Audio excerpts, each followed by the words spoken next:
The greatest transfer of wealth in human history is currently underway, but it is not passing from one generation to another. It is passing from one type of worker to another. For the last century, wealth was calculated by a simple equation: hours worked multiplied by skill level. That equation is now broken. As artificial intelligence decouples productivity from time, we are witnessing the birth of a new economic class. The middle ground is evaporating, leaving behind a stark divide: the AI-Displaced, who will struggle to find their footing, and the AI-Leveraged, who will generate wealth at speeds previously thought impossible. The age of AI is not an apocalypse. It is an amplifier. It amplifies competence and eliminates inefficiency. The question is no longer will AI replace you, but rather, how will you use AI to replace the old version of yourself? Today, New Era provides a blueprint for winning in this volatile, high-stakes environment. The death of the average and the rise of asymmetric leverage. To understand how to win in this new era, one must first accept the death of the average. For decades, the global economy rewarded the average worker, someone who could show up, follow instructions, and perform repetitive cognitive tasks with reasonable accuracy. That safe harbor is gone. Artificial intelligence has effectively driven the value of average cognitive labor to zero. If a task can be defined by a clear set of rules, an AI can do it faster, cheaper, and without complaint. This creates a terrifying reality for those who rely on routine, but it creates asymmetric leverage for those who adapt. In the past, to build a billion-dollar company, you needed thousands of employees. In the new era, a unicorn company, a startup valued at over $1 billion, will soon be built by less than 10 people. This is the power of leverage. Wealth in the age of AI is not generated by doing the work. It is generated by directing the work. The winning individual is no longer the lone wolf genius. They are the conductor of a digital orchestra. They treat AI agents not as tools, but as employees. The person who learns to effectively manage a fleet of AI agents to write code, design marketing campaigns, and handle logistics simultaneously has effectively cloned themselves. They have detached their income from their time. This is the first rule of the new wealth. You must stop being the specialized tool and start being the generalist operator.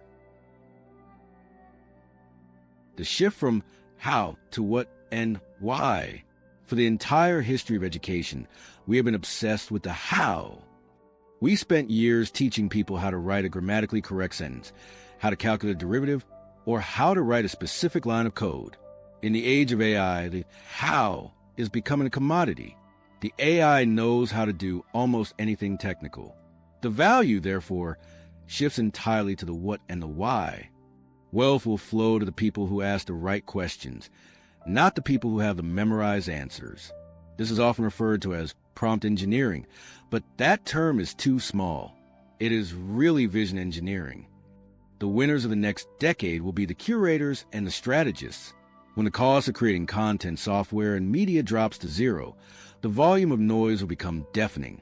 The world will be flooded with mediocre, AI-generated sludge.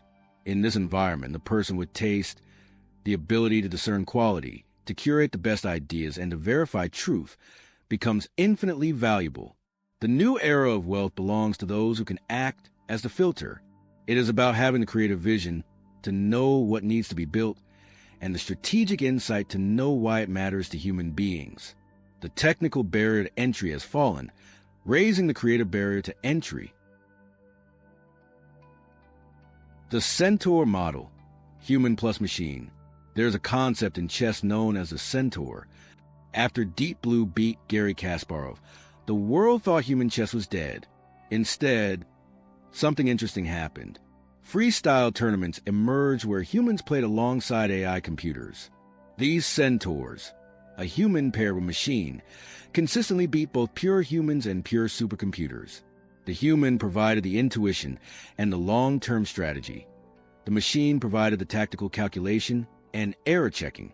This is the model for the new economy. The individuals who will become the wealthiest are those who adopt this centaur mindset aggressively. They do not resist AI. They integrate it into their neural loop. They view AI as an exocortex, an external layer of their own brain.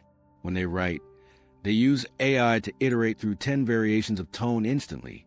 When they code, they use AI to build the scaffolding while they refine the logic. They are constantly cycling between human creativity and machine efficiency. The loser in this economy creates from scratch. The winner edits and refines.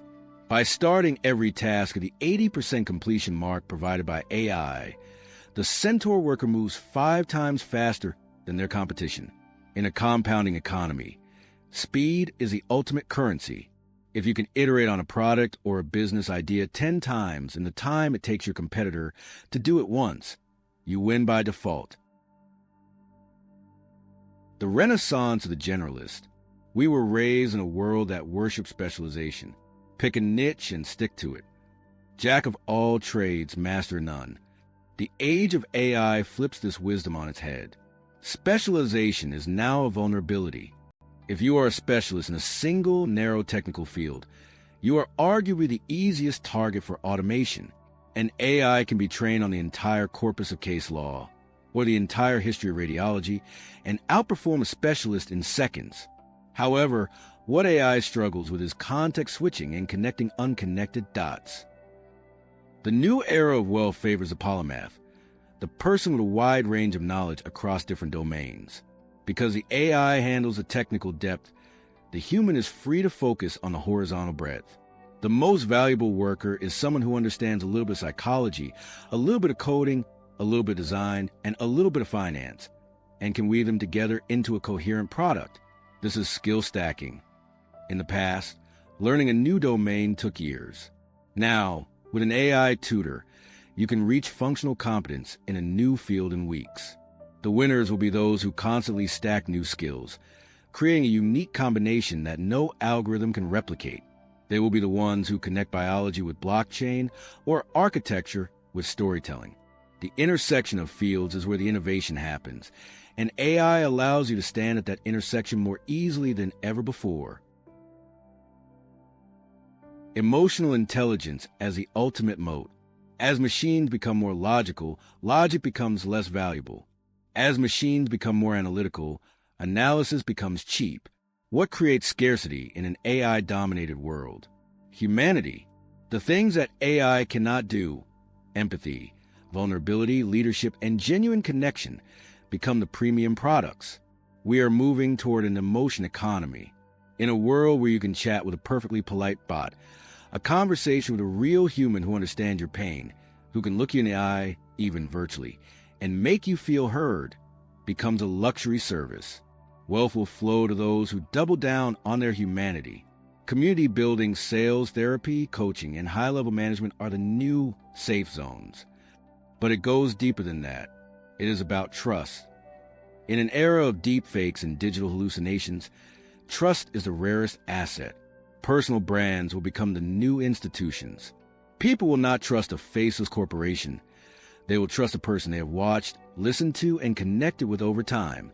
Building a reputation is the most high ROI activity you can do. Your reputation is the one thing an AI cannot copy. If you can build a loyal audience that trusts your judgment, you can monetize that trust in 1,000 ways. The technology changes, but human psychology remains the same. We crave connection, and the people who provide it will rule the market. Ownership, the only safety net. Finally, the most brutal truth of the new era is that you cannot labor your way to wealth anymore. You must own. In a world where labor is demonetized, capital, both financial and intellectual, is the only thing that compounds. If you are trading your time for money, you are fighting a losing battle against deflationary technology. The goal must be to transition from a service provider to an asset owner,